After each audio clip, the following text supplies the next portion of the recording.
Hey everybody, welcome into episode 10 of Awakening the Ordinary. My name's Daniel Clower and it's good to have you back. So, in a recent episode I discussed sort of my, transition from traditional historical conservative to more of a moderate. And some of you may ask, and by some of you I mean my commenters who definitely have asked, if you're such a conservative, why didn't you vote for Donald Trump? Well, I'll tell you why. So in the first part of this episode, I'm going to talk about why I didn't vote for Donald Trump. There is one particular reason, there is one specific event that happened that made me decide that I could not possibly, in good conscience, vote for Donald Trump to be president. And in fact, it's actually what pushed me to vote for Kamala Harris. After that, I want to talk a little bit more about what's been going on in his presidency in very recent events that I think is somewhat of an objective look at why he is just purely not qualified to be president right now. And I'm not talking about politics. I'm not talking about policies necessarily, because look, I get it. You can have various views. If you are super into immigration reform and you're wanting us to lock down the border and deport all the illegals or whatever, and you support everything he's doing, regardless of the legality, okay, fine. I disagree with you, but fine. But there are some things going on that I think no matter your political stance, you can take a look at and see that he's just not fit. So I'll be going into detail on that as well. But to start off, we're going to take a deep dive into the January 6th insurrection. Now, to do that, we have to take a step back first. Rewind with me to November 3rd, 2020. In this election, Donald Trump lost to Joe Biden by 7 million votes. You could call it a landslide. But instead of following norms and traditions and doing a concession speech the night of or the day after, Donald Trump took a different tactic and insisted that the election was stolen. Not only did he insist that it was stolen, but that there was widespread fraud, that there was some sort of coordinated campaign to ensure that he was voted out of office by either allowing people who were here illegally to vote or drumming up fake votes from dead people or just coming up with random votes from nobody at all. I mean, there were a lot of different conspiracy theories that he floated. And he didn't just do this immediately following the election. He did this every single day from November 3rd to January 6th, insisting to all of his followers that this election was stolen and that the fate of democracy in America was at risk if we let this go on. So think about that for a second. Throughout all of American history, we have had a wonderful, beautiful tradition of peaceful transitions of power. That is what makes America great, ironically enough. The fact that we don't go into civil war every time we have a new president because the old president's followers don't want to accept the results of an election. We have a peaceful transition even when candidates seemingly hate each other. They always come together to shake hands. There's a beautiful tradition of leaving a handwritten note for the following president in the Oval Office desk, just giving them some general advice and wishing them the best of luck. And in concession speeches, time after time, you'll hear presidents wish their opponents the best of luck because at the end of the day, we all just want what's best for America. And even if you think you'd be a better candidate than the other guy, you still want what's best. And you hope that your opponent does really well running the country. But that's not what Donald Trump did. Instead, he actually tried to sue to have the election overturned. The Trump administration incited 62 different lawsuits trying to either have various votes thrown out or elections overturned in general or, stopping the count at specific times that would have been favorable. 61 of those 62 lawsuits were either immediately thrown out because there was no evidence whatsoever, or they were defeated in court based on their merits. There is one single lawsuit that went through in Pennsylvania, and even that lawsuit, which would not have been enough to flip the state, got overturned by the Pennsylvania Supreme Court later on merits. That's kind of the groundwork for what happened leading up to January 6th. You have the losing candidate inciting his followers and saying, if you don't take a stand right here, democracy in America is dead. Now, the other thing I need to explain is the Electoral College. So bear with me for a second because this is going to be relevant. So in the United States, we do not have a direct democracy. It's not whoever wins the most amount of popular vote wins the election. In fact, it's gone the opposite way a number of times. I know George W. Bush, for example, did not win the popular vote, but won the most amount of electoral college votes, and so he became president. And the way that works is every state is given a number of electoral college votes depending on their population. There are 538 electoral college votes in total. And these electoral votes are pledged per state. So a state promises to send electors that will vote based on the will of the people in that state. So, for example, Pennsylvania votes, they decide to vote red for Republicans, and the electoral candidates from Pennsylvania go to the Capitol, turn in their slates, and it's for the Republican. Remember those lawsuits that I just mentioned? Well, the Trump team said, just in case these lawsuits win, here's what we want to do.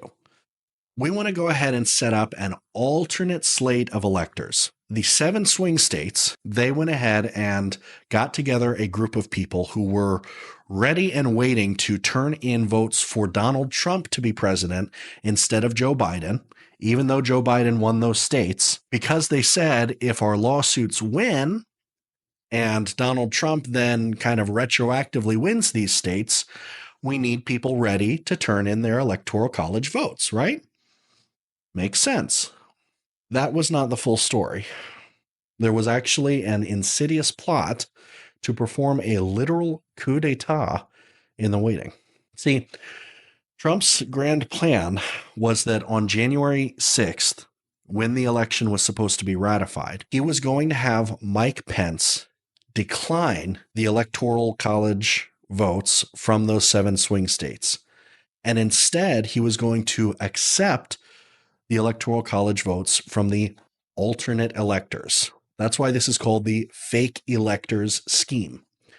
Donald Trump was quite literally trying to perform election fraud to stay in power regardless of the results of the election. He was counting on Mike Pence to perform outside of his constitutional duties and do something that he was not legally allowed to do. So, fast forward to January 6th. Trump has been tweeting about how everybody needs to come to the Capitol to make their voices heard. We have to fight for democracy. And if we don't fight right here and right now, it's over. It's over for America. It's done. And I understand a lot of you watching this right now think that this is ludicrous. And it was completely ludicrous. But when these people have put their faith in this candidate, they have had their choice of news media telling them that this guy is the savior of the country. He's doing his best to make America great. The Democrats keep stopping him at every turn and preventing him from keeping you safe. And he's telling you that you have to step up or democracy is lost. Well, it motivated people. And people from all over the country came to the Capitol to see what was going to happen. So Trump gave an infamous speech and essentially directed a mob of people to go march on the Capitol building. And that is how the January insurrection started.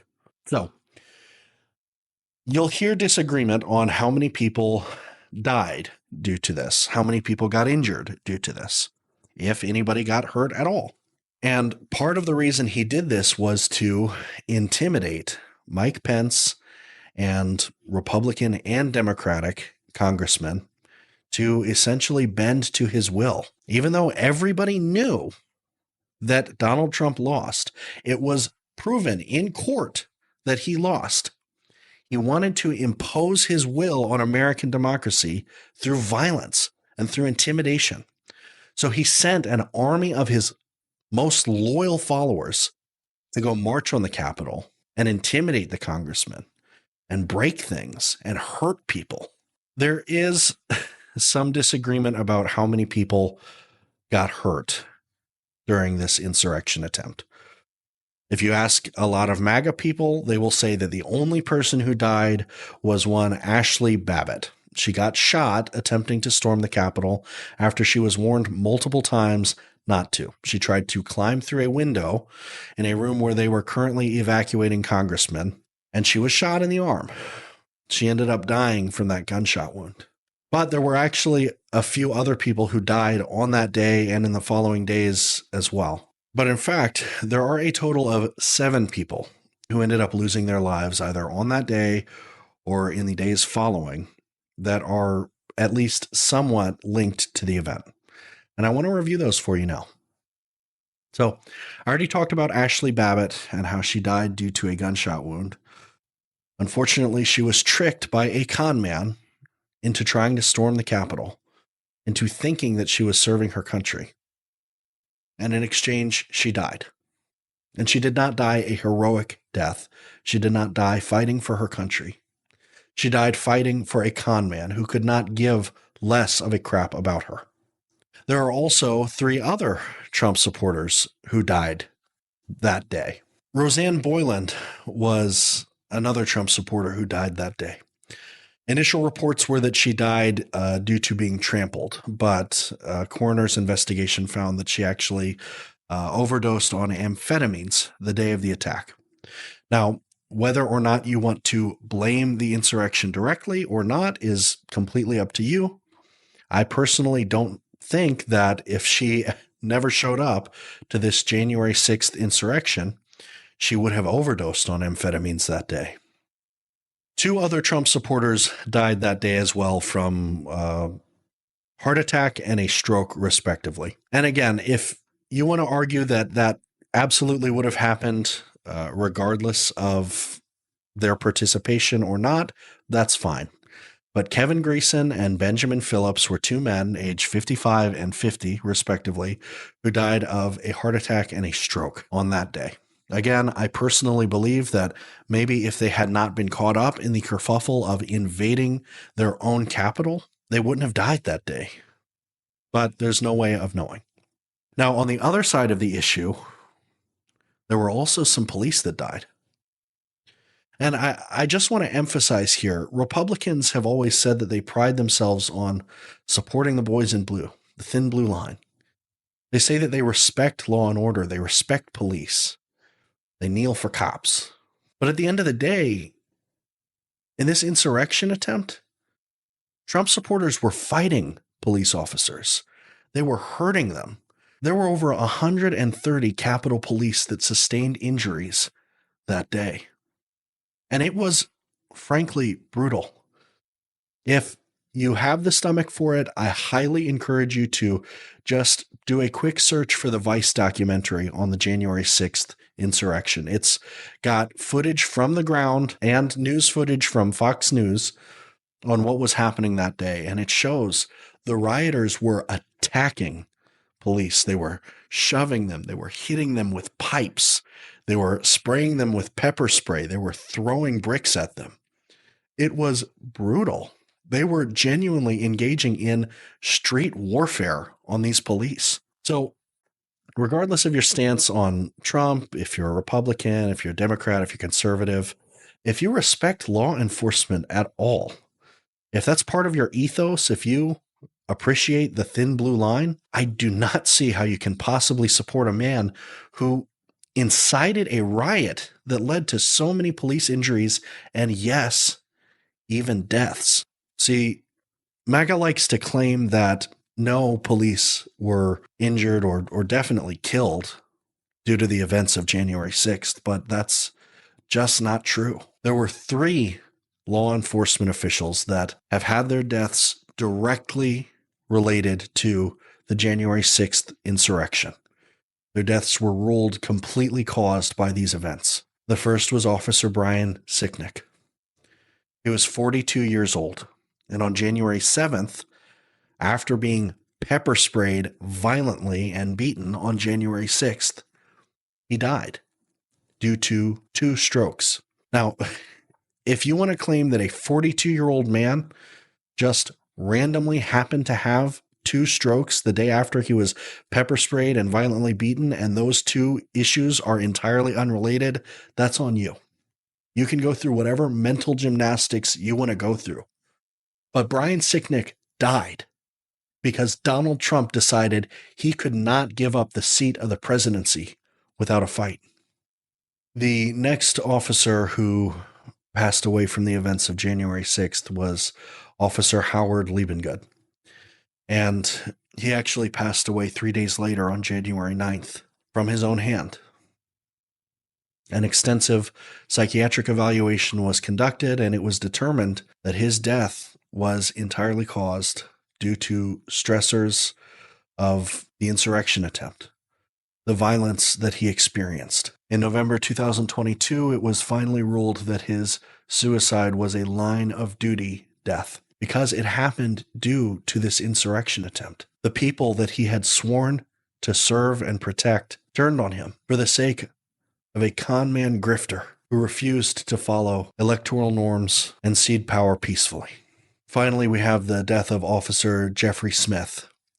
And similar to Officer Liebengood, he too took his life after the events of January 6th. A full investigation was conducted for him as well, and his suicide was ruled a line of duty death as well because of the horrors he experienced. So anybody who wants to claim that this was simply a riot or simply the American people letting Congress know what they thought of them, or people who even praise this as democracy manifest, need to take a good, hard look at exactly what they were rooting for. Because the January 6th insurrection was not simply a riot. It was not simply Donald Trump leading an army of people to attack the Capitol.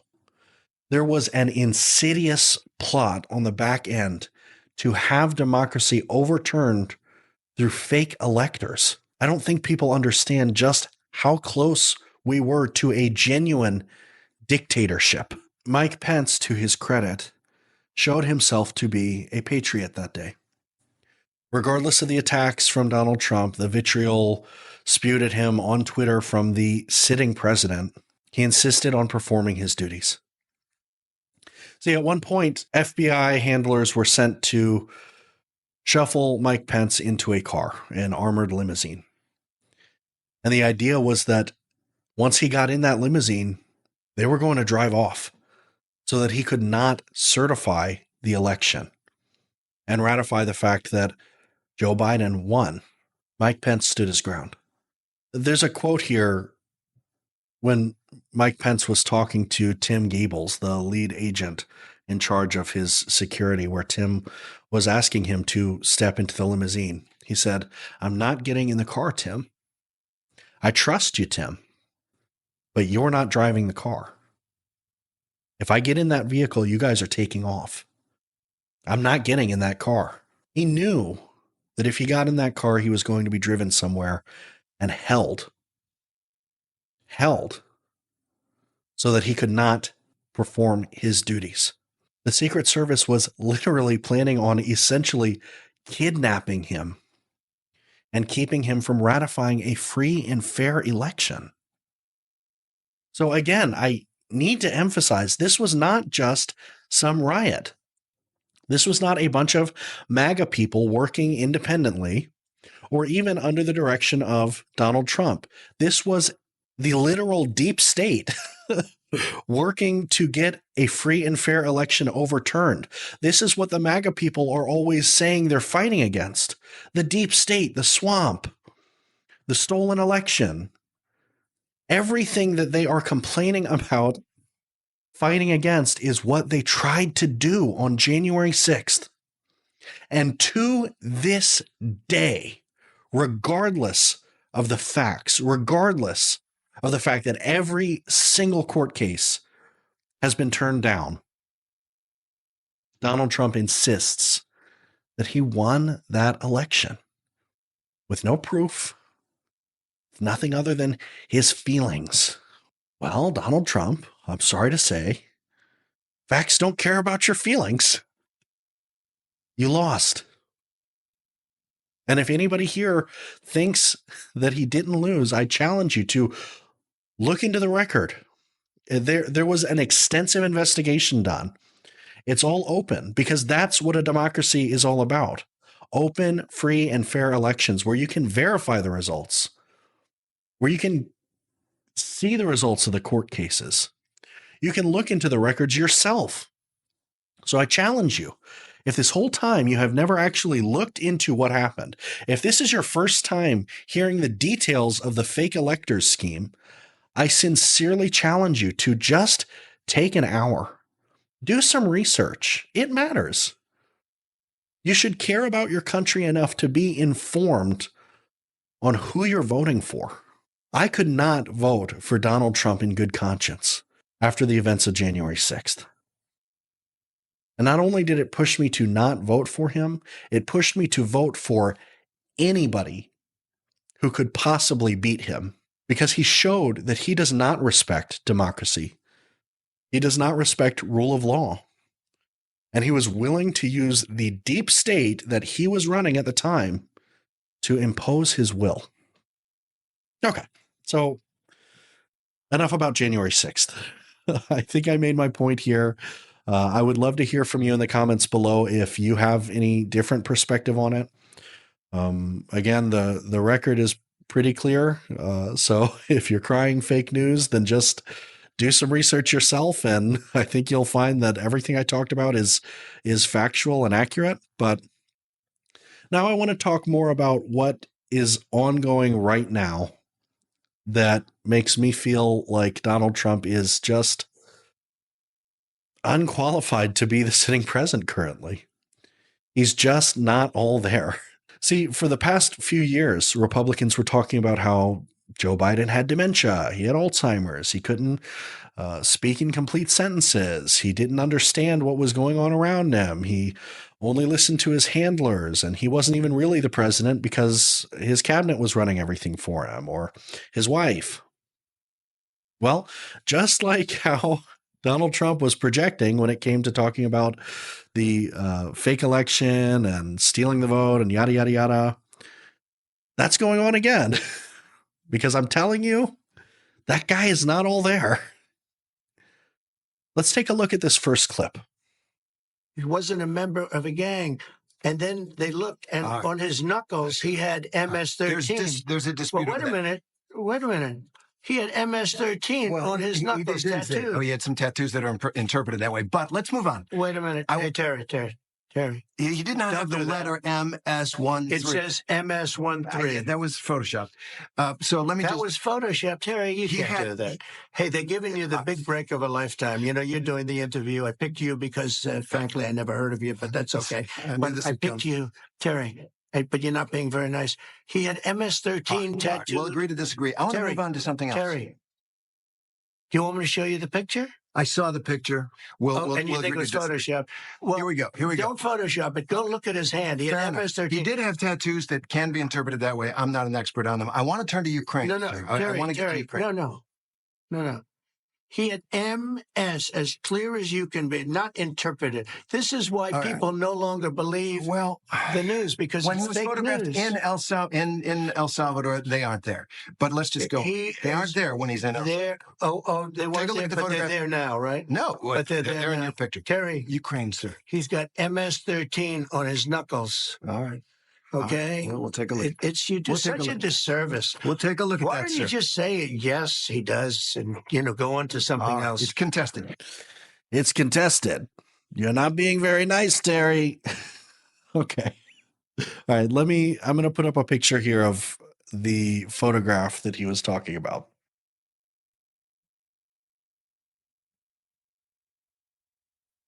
See? Get it? So first of all, Terry Moran was doing his absolute best to try and save Donald Trump from horrific levels of embarrassment. Really, I mean, he was clearly trying to change the subject because he knew Donald Trump was not going to back down. Once he had an idea in his head, that was that. He was just going to believe that, and that's it. And he also knew that this was embarrassingly easy to debunk, and that literally anybody who saw this picture would understand that does not say MS-13 on his hand. That is a clearly edited photograph. Okay, so what exactly is that picture, first of all? This is Gilmar Abrego Garcia, and I'm not going to talk about the details about the immigration and stuff. You can check out many of my previous videos where I talked about it, but this particular photograph was presented to Donald Trump to show him that Gilmar had these tattoos on his hand, and it looks like a marijuana leaf, a smiley face, a cross, and a skull. And what the Trump administration was saying was that each of those symbols stood for one of the characters in MS-13. The marijuana stands for M, the smiley stands for S, the cross is a 1, and the skull is somehow a 3. I don't know. That's just, I mean, that's also just not true, by the way. But regardless, the administration was not even trying to say that he actually had MS-13 on his hand. They were just trying to say that he had these symbols on his hand and that it meant MS-13. Trump didn't get the memo. I don't know if they lied to him and they told him, no, this is really on his hand, or if he just saw the picture and he got confused, or he read about it on the internet, or I don't know. But the bottom line is, if somebody can look at that picture and think that that's not edited and that those characters are on his hand, that's a serious problem. Technological advances are crazy right now. AI can doctor up so many various different images and do really impressive things, but this isn't that. This is some dude taking a picture in MS Paint and putting Arial font letters over. Like, that's not... It wasn't even meant to trick him. It wasn't meant to trick anybody.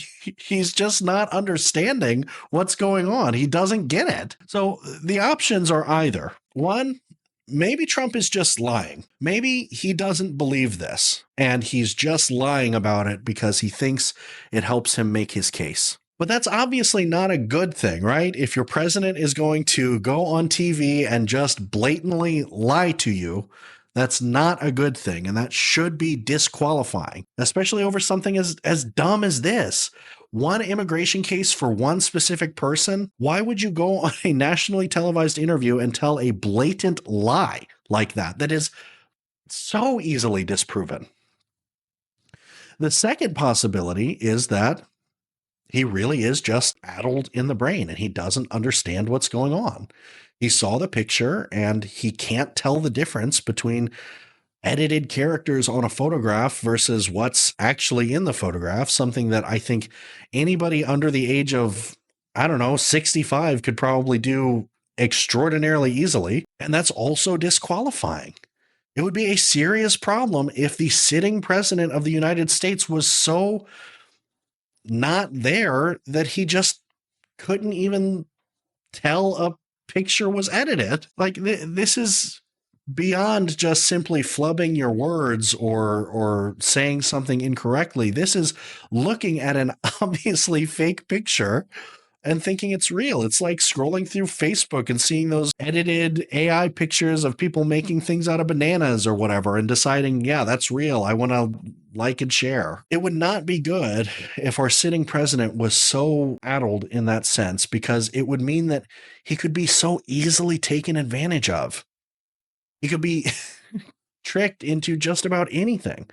And how are we supposed to trust this guy to negotiate trade deals or to deal with foreign policy or to bring an end to wars or to run a functional economy or to do anything at all if we can't even trust him to do such a simple, basic task?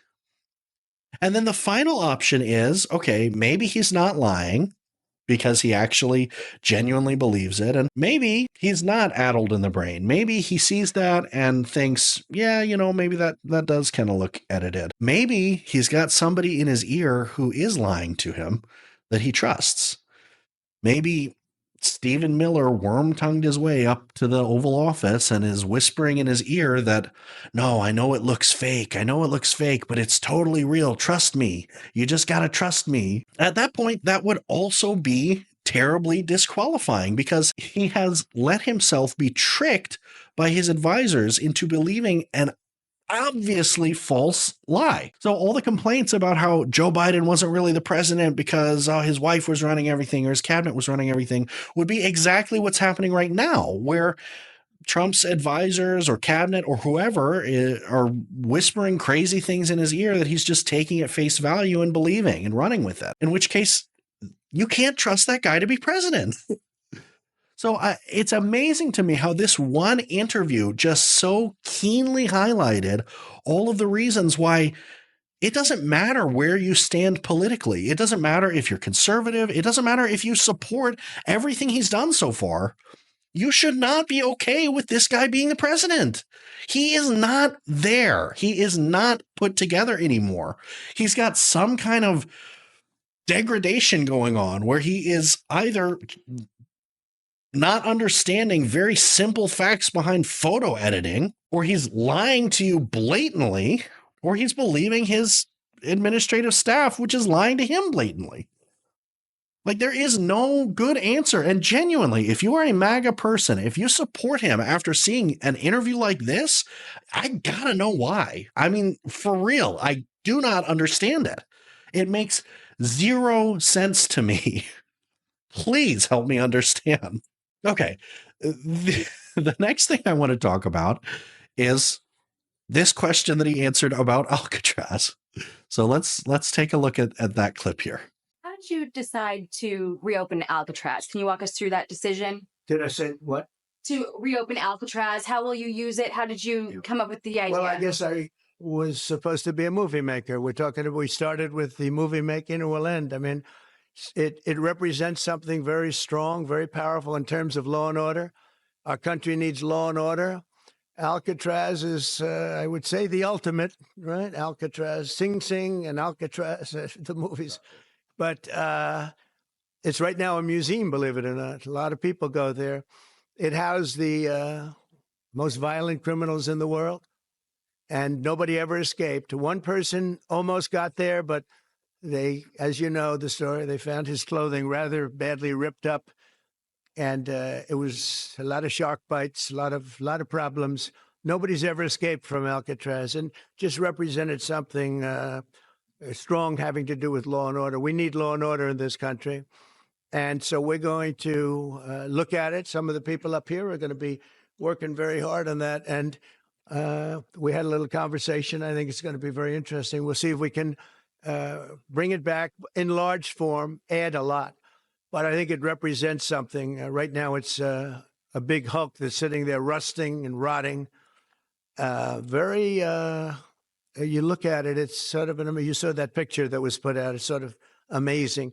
But it sort of represents something that's both horrible and beautiful and strong and miserable, weak. It's got a lot of qualities that are interesting, and I think they make a point. Okay, so that was Trump's response on Alcatraz. Yeah, if you haven't heard the news, he has said that we're going to try and bring back Alcatraz. We're going to shut down the museum that brings in millions and millions of dollars of revenue, and we're going to open up the prison that got shut down because it was wildly expensive to run because it's on an island, and you have to literally boat in everything, including fresh water and food, and boat out all the sewage, and it was just a huge waste of money. But we're going to bring it back a lot and in large form and bigly because it is awesome and horrible and beautiful and strong and weak and all these big words. Oh, man. So yeah, we are shutting down a museum that brings in millions and millions of dollars of revenue to open up a prison that was shut down because it costs 3 times as much per prisoner because it's on an island and you have to ship everything in, including fresh water and food. You have to ship out all the sewage. You have to do it on these expensive ferry rides, but we're bringing it back, baby, bigly. So yeah, Trump announced that in front of, I think it was Roger Goodell, and a lot of people who looked really uncomfortable, just kind of trying to not laugh at some of his ridiculous phrases. And it seems like he just doesn't know what's going on. I mean, he was talking about how he's supposed to be a movie maker and talking about Sing Sing and how somebody almost escaped from Alcatraz, but then they didn't. And he had a lot of shark bites, a lot of problems. I mean, Republicans rightfully, in my opinion, kind of lambasted Joe Biden for not being able to string together more than a couple of coherent sentences at a time, right? And I know Democrats always came up with like excuses saying, he just has a stutter or whatever. Like, dude, Trump does not just have a stutter right there. He's just like meandering. He's just completely nonsensically spewing like weird adjectives that are completely contradictory. It's strong and it's weak and it's awesome and it's beautiful and it's ugly and it's... What did any of that mean? And by the way, it didn't even answer the question. They asked him how he thought of doing this, and he didn't say how he thought of doing this. He just said kind of vaguely why, because I guess he thinks Alcatraz is like really cool. But this is not the demeanor of a president. This is not the demeanor of a functioning adult. He's just spewing nonsense like 24/7. I mean, if you try and look up the transcript of that meeting, it's crazy. There are no complete sentences. He's just constantly bouncing from one idea to the next. His speechwriters cringe every time he gets off teleprompter because he just starts spewing nonsense. He comes up with new fake words. He never admits when he is wrong on anything. He's just confused. He's a confused old man. Speaking of which, I mean, we're going to be celebrating his 79th birthday in a month, and he decided he wanted to throw a military parade for it, costing millions and millions of dollars. So I guess the whole like efficiency and waste and all that stuff just kind of went out the window because, dude, I get to throw a military parade with like tanks and stuff? Yeah, come on. I mean, I don't care where you are politically. I don't care if you're conservative or liberal or Republican or Democrat or somewhere in the middle. This is ludicrous. This is not what politics is supposed to be in America or anywhere. The dude is unhinged. He is not all there. I don't understand how you can possibly support keeping somebody like that in power. He is either completely deranged and not in his head at all, or he is constantly, provably lying to you on purpose every single time he talks, and it's some kind of crazy 5D chess, or he is being completely controlled by his handlers and not making any decisions himself. Those genuinely are the only options. And if that's the case, if it's one of those 3 options, then either it's time to impeach him or it's time to start talking about the 25th Amendment and getting him removed because he's disabled. So thank you very much for joining me for this video. I hope I've educated you a little bit or just brought you a new perspective. I would really love to hear from you below. If you agree with me, if you disagree with me, if you think it's time for the 25th Amendment or it's time to impeach the guy, heck yeah, hit me up in the comments section. I want to know if there's support out there. If you disagree, if you think I'm crazy and none of this stuff is true or whatever, I want to hear from you because honestly, I have not heard a single argument for why any of the stuff that I talked about in this episode is excusable. Why does he think that Kilmar has MS-13 on his hands when photographs of him right now in El Salvador show he does not? Please explain it to me. Explain it to me like I'm 5. Break it down really simply for me because I want to understand. Otherwise, if you'd like to join us for conversation in the Discord, I've always got the link in the description. Please remember, if you join in the comments section, just be kind to each other. Thank you very much for your time. I really appreciate it. And remember, when you change your perspective, the reality changes. I'll see you soon.